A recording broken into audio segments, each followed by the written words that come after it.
సమస్య ఎందుకు చెప్తాది ఏం చెప్పమ్మా? పింఛన్ రాలే సార్, నాకు ఎటు పోయినా కానీ రాలే. జీరో ఇచ్చినారు రాలే. ఉండు మీ ఆయన మా ఆయన ఉన్నాడు కదా, మరి మీ ఎందుకు బాధ ఉంటుంది? సరే మీ ఆయన ఉన్నాడు కదా, ఉన్నాడా లేదా? ఉంటే నీకు పెన్షన్ ఎందుకు వస్తుంది? ఎలా వస్తుంది? చెయ్యి ఏమైంది? చెయ్యికి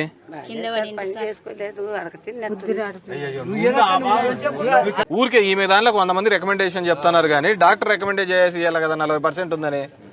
0% మళ్ళీ పోలే సార్, లంచమే అయిపోయి ఇచ్చినాం 15,000 సార్ అయిపోయి. ఎవరు ఏ రేట్కి ఇచ్చినాం? యాప్ ఎవరు? లంచం ఇచ్చినోడు ఎవరు? ఎవరు తాడిమరి? ఎందుకు? ఏమో సార్ అయిపోయింది చెప్తానని. ఎట్లా తెచ్చాడు? నువ్వు పోకోకుండా ఎట్లా తెచ్చాడు? నీకు 15,000 ఎనికి ఇచ్చినాడు అతను? మరి ఏం పట్టిందని ఎవడు చెప్పినా నీకు ఇమ్మని? ఏమో సార్ తెప్పిస్తాను. నీ దగ్గర తినడానికి లేదు, అడక తిని బతకల్లా అంటావు. 15,000 లంచం ఎట్లా ఇచ్చినావు? ఎవరు చెప్పినారు ఆయప్ప తెప్పిస్తాడని?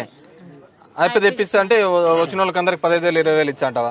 మరి ఆ 15,000 20,000 ఇచ్చి అడక దీనికి ఏం చేస్తారు? అదే పెద్ద గొప్ప విషయం అన్నట్టు చెప్తా అంటావా?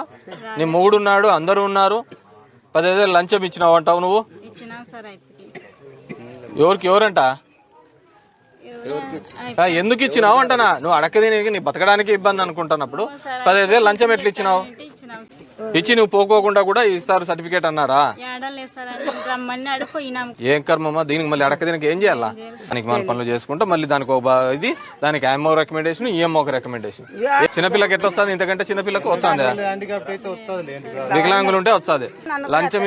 లంచం ఇచ్చిన దానిలోకి అసలు దాని కూడా రాకూడదు. ఎట్లా వస్తుంది? మీ ఎస్ఐ గారు ఇక్కడ ఎమ్మెల్యే దానిలోకి వచ్చారు కదా, ఆఫీసర్లు అందరూ ఎందుకు లీవ్ లేకపోతుంటారు? ఏమేమి తినేదే పెట్టేదే? ఈమె ఎవరికో 15,000 ఇచ్చిందంట, సర్టిఫికేట్ ఇస్తారు. తెలుసా నీకు? ఆడుంటాడు అతను?